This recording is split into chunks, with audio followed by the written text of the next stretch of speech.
Thanks for joining the HomeMatters podcast with Eric and Gina Boggs, where they lead authentic, raw discussions about marriage, family life, kids, intimacy, and sex from a biblical perspective.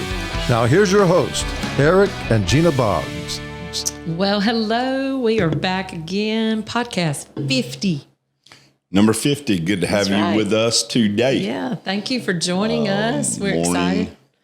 Noon or night, whenever you're joining us. You always say that, but we don't really know when anybody's listening. Yeah, but that's the reason I say that. So we're glad you're with us. Yep. Glad you're with us for this podcast. Got a couple coming at you. That's right. We're kind of doing it in two parts. Is that yeah, okay? we're not going to be able to do all the things we're going to talk about today because we're going to be talking about parenting. That's right. This is going to be podcast 50 and probably roll over into 51, right? Yeah. Yep. Parenting, man, the work of discipline. That's kind of what we're going to focus on. Yeah, because parenting can be a wonderful thing. Or... yeah, it can be exhilarating or exhausting, right? Absolutely. All in a matter of 5 minutes. Yeah, and that can switch out several times a day if you have kids. That's right.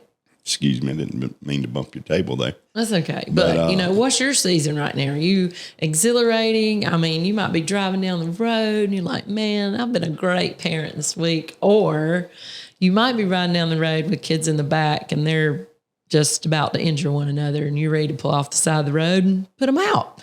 Don't do that. Or you might be past that stage, It might be where we are. Yeah, it might be. You might have grandkids and, they're perfect. So. Yeah, but you have to help with that too.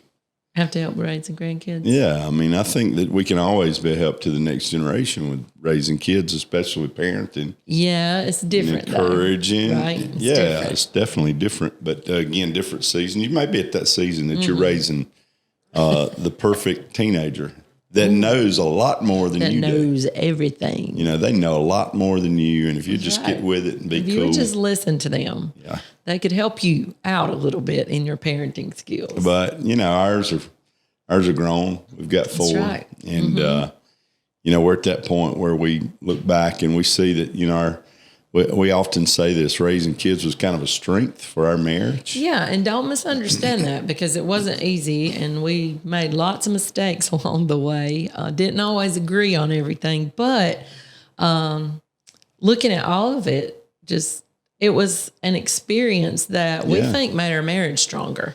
And one reason for that is because you have to do that together, right? We were always a team. Mm-hmm. Tried to do it as teamwork. And that's right. With that, again, it was something that always, again, a challenge, regardless of the age or stage that they're at. So it's always true. Challenges. And we've hard decisions. Yeah, we've said before, we had 4 kids within 6 years. So that meant that they were all pretty close together. Very close. I know some people that have them closer, but it's just something that you're always there. You're always on call. That's right. I mean, when you're in, I laugh and tell people there are things that I don't remember at all during that, during the grind of raising our kids. Eric will mention something about, somewhere we went or something we did. And I'm just kind of looking at him like, I did that. I went there just because, you're always on call. Like he said, you can't get away from the grind. I said it of it, and it can just be overwhelming. And I feel like, maybe in some of that, I missed some things we did. You don't get paid time off for that. No, or overtime. Yeah, you don't get a day off. You can't call in. That's right. It's just continuing.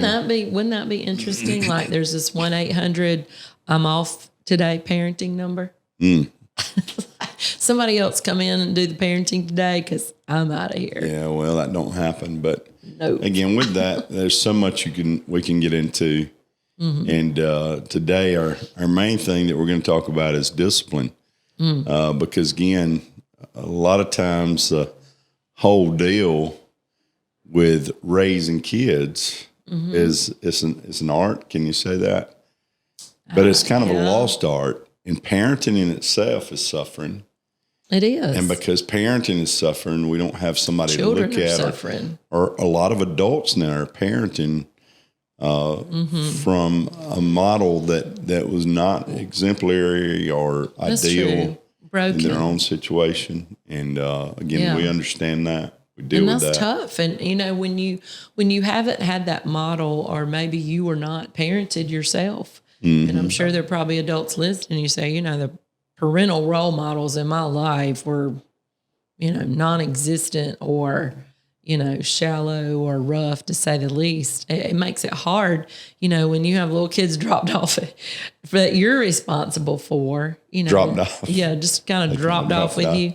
When that happens, that's tough to try to find your way, and, trial and error. I always tell couples that are struggling with knowing to find, somebody that they can model after. That's right. Find someone with kids, maybe kids that are older than yours, and just try to pull from them, or get examples from them, or get even instruction. That's true. Mentorship, all that could happen possibly. Yeah, we say a lot when we're talking about marriage that, and especially in the events we do, Marriage Matters Getaways, we're always looking for marriage champions. Yeah. And I think that same idea fits very much so here. We need some parent champions. And that doesn't mean that you are getting it right every single day, that you're just killing it out there. You just like get the parent award at the end of every week. But it does mean that there's something about, your life that can be an example and an encouragement to younger couples that are coming along, or, even to your peers that maybe didn't have the role model that you had. And you have to let them in. If that's the case, you have to let people into your life. That's true. Yeah, and that's you not have to easy be willing to do. engage. And that, again, we know that we're talking stuff there that's foreign in a lot of our times, day, yeah. and in our culture today, society as a whole, a little more private, except for Facebook. And it's all those things that we all have need of. We need those relationships and that kind of mentorship, those models. But for me to do that, for me to be that, I have to be willing to be open. Open your life. That's true. To that. So, and again, when you look at this whole thing, when you talk about discipline, I think you have to have the end game in mind. Of how we raised our children, or raising kids today, kind of what that looks like. And well, it's easy just for discipline to become that thing that we just use maybe, for the moment, just to get us through the day or through the event. Yeah. To help us survive another day. But as Eric said, the end all, what are we trying to produce out of this? What is our purpose, our goal, so to speak, in discipline with our children? And first of all, let us just say that is not that we have perfect children, because if that is the goal, we're all going to fall short of that raise one, right? Perfect kids, right? Well, ask them. They'd probably say so, yeah. But in reality. Yeah, but in what we're talking about, though, we don't want you to think that we're saying that that's what you've got to. Exactly. If that's the goal, that you raise perfect kids. I always say it this way. You're not trying to raise perfect kids, but I think all of us agree on this, that we're trying to raise productive kids. We're trying to raise kids that, be fruitful and multiply that whole thought of fruitfulness. Well, they're productive in family. They're productive at school. They're productive in their relationships. They're productive. They will be productive one day as adults in community and in society. Right? Yeah. Yeah. Hopefully, anyway. That's the goal. Hopefully they'll be productive. And again, still, you can measure that in a lot of different ways. But I think that, if you're not careful, you can really just get exhausted because you don't feel like you're hitting the mark.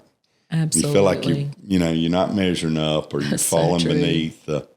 And that's what we want to just encourage you with, is to realize that you may not hit the mark every day. That's right. You're going to have kids sometime that they just are more difficult than others. And within a family, all the kids are not the same. We all know that. But man, I think it's easy just to really take that, personally.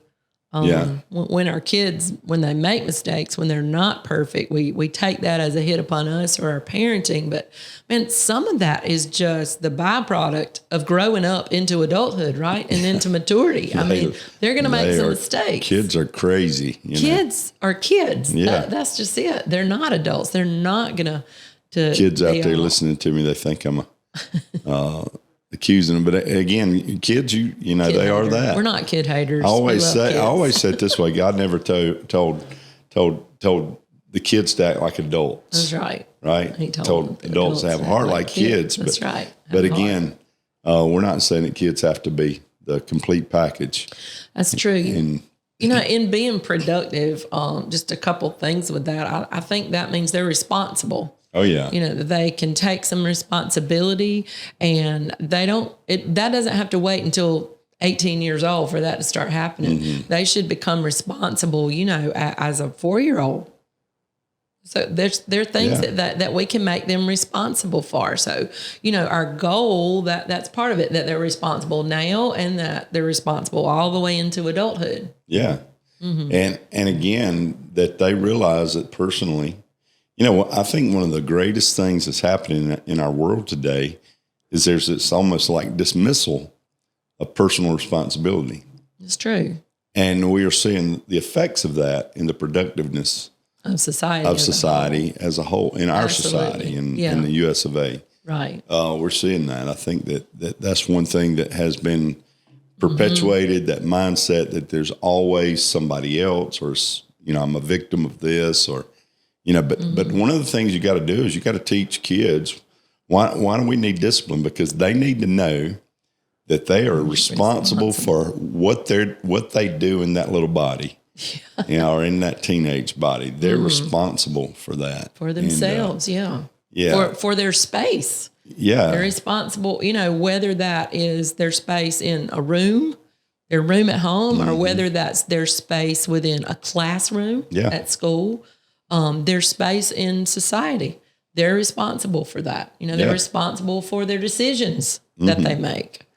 Yeah, that's tough, isn't it? You know, again, the things they have, the resources, all the things that are in their hands, that they are responsible for. Again, that's hard. Again, you look at even small children, and when they realize that, hey, I threw my candy out the window, or I threw, you know, I did that. Right. And they have to live with that. That's tough. It's tough to learn. You know, my grandkids, I don't want them to have to ever.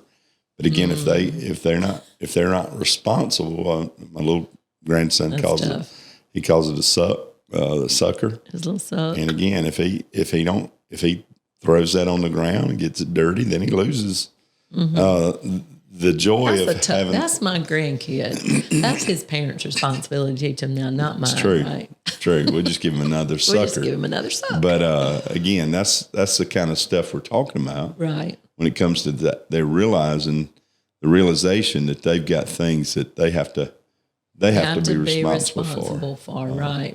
It's as well, the whole discipline and them being productive. It's about the decisions they make. It's about leading them and making good decisions.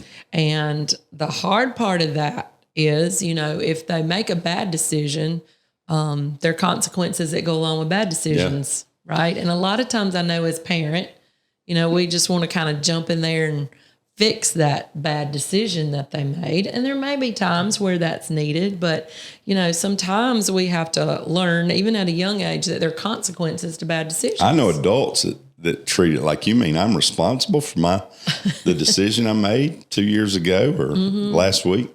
You totally are. And again, it's easy to shift blame or that's true. Try to shift the responsibility to someone or the weight to somebody else. But the reality is we need to train our children, train them up, right? The way that they should go. That's right. Or, you know, if you leave out the word should there, train them up in the way that the child will go. You can train them that way and they'll act like children. They never will be responsible if you don't put some disciplines in place. And again, just like you said, you know, that there's a place that they realize that, boy, if I make a decision that comes with some consequences, it may help them to realize I got to make sure I make a good decision. And all of us make bad ones. Absolutely.